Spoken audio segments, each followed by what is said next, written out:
Welcome to One Mind Zen. Tonight's Dharma talk is given by Maitri. The great Bodhisattva, Bob Keeshan, probably more popularly known as Captain Kangaroo, once said, one of the big secrets of finding time is not to watch television. And so since our dear Dharma brother gave his talk on the Bodhisattva, Mr. Rogers, I thought that was pretty appropriate to quote another great Bodhisattva from our childhood. So I thought that was some wisdom that he gives to all of us. One of the big secrets of finding time is not to watch television. And that says a lot from someone who made a career watching or being on television, right? So obviously there's some wisdom there that he wanted to impart. There's a reason why I say that, but I'm going to transition a little while now and come to a little bit more of a traditional source for our style of Zen, and that is Sahn. So in Sahn's book, Dropping Ashes on the Buddha, he gave a story. It says, one day a visitor came to the Providence Zen Center and asked Sahn, if I study Zen, will I attain enlightenment? And Sahn said, why do you want to attain enlightenment? And the visitor said, I'm upset by all sorts of things. I don't feel free. And so Sahn then asked him, well, why don't you feel free? I guess I have too many attachments. Why don't you cut through these attachments? Well, they all seem very real, the visitor said. Sahn said, no one knows when he will die. It could be next year or next week or in the next 5 minutes. So put it all down. Now, at this very moment. Keep your mind as if you were already dead. Then all your attachments will disappear. It won't matter whether you study Zen or not. Right now you think, I am alive, I am strong. So you have many desires, many attachments. Only think, I am dead. A dead man has no desires. The visitor asks, well, how can I be alive and dead? Sahn said, dead is not dead. We have eyes, ears, nose, tongue, body, and mind, but the Heart Sutra says that in emptiness, there are no eyes, no ears, no nose, no tongue, no body, no mind. Without my 6 senses, I have no hindrances. It is very easy. So I am already dead. Seeing is not seeing. Hearing is not hearing. It's like passing in front of a restaurant, smelling the good smells, and passing on. It is not my house, so I don't touch.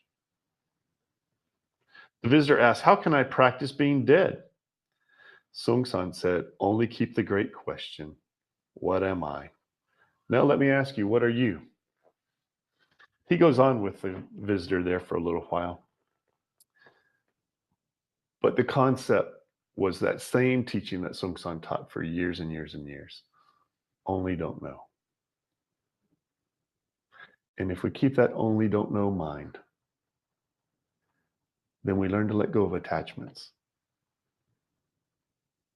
How true this is, that we become attached to things we see on TV, things we see in the world around us, whatever. We become attached to me, my morning coffee. Not necessarily an unhealthy attachment, but if I drank too much, then obviously it probably is not good for me. But we have attachments. We're alive, and that's why we have attachments. But if we can remove ourselves from those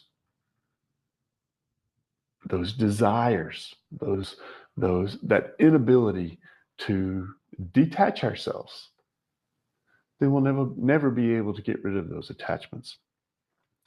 Sahn went on with this visitor a little bit later, and he says, before thinking, your mind was like a sheet of white paper. Then you wrote down, I am one, I am with God, I am nothing, and so on and so forth. When you cut off all thinking, you erase those names and forms and return to your original emptiness. What am I? I don't know. When you keep that great question, you keep the mind that doesn't know. Don't know mind is empty mind.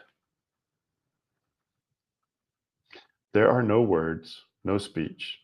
There is no one, no God, no nothing, no mind, no emptiness. This don't know mind is very important.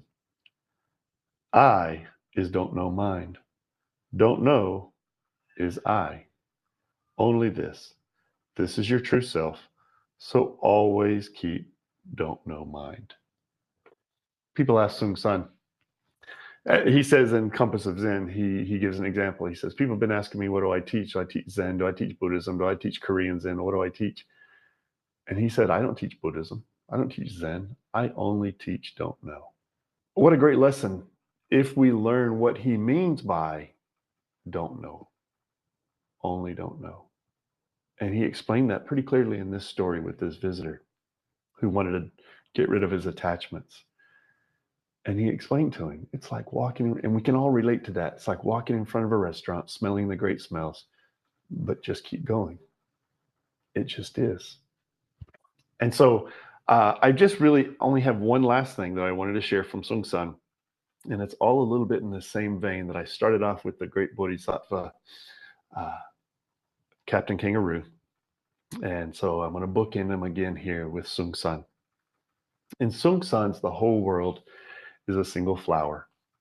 It's a collection of his koans that he used to share with his students, a lot of which Wanji incorporated into the five mountain Wu Shan Lu, the five mountain record that he did that a lot of us have studied our koans with. But in number 71 of his The Whole World is a Single Flower, he gave this short koan. The nightingale does not resent the cuckoo's simple song, but you, if I don't sing like you, tell me that I'm wrong.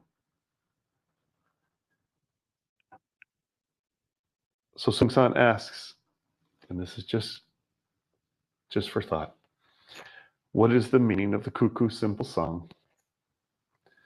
And what doesn't the nightingale resent? The commentary, very simply, very Sahn. Dog barking, woof woof, chicken crowing, cock-a-doodle-doo.